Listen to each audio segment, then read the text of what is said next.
po.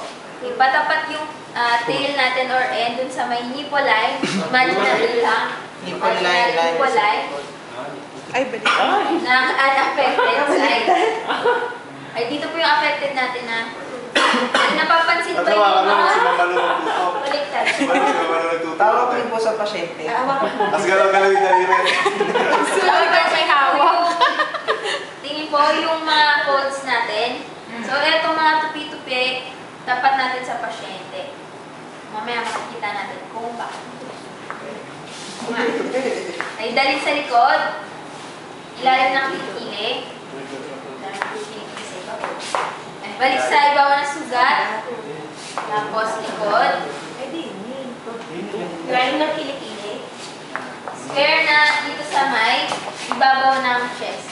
Yung pagkasan sa malabot. Ganun.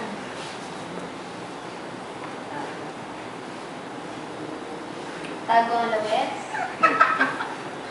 Parang ano yung massage lang. Tapos, ay na. Na. Hindi ko siya nakikita.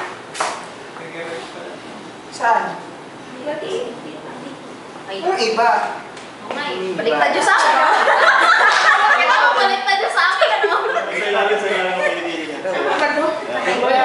Di ba sabi ka na? Di ba dapat iganon siya? Di ba?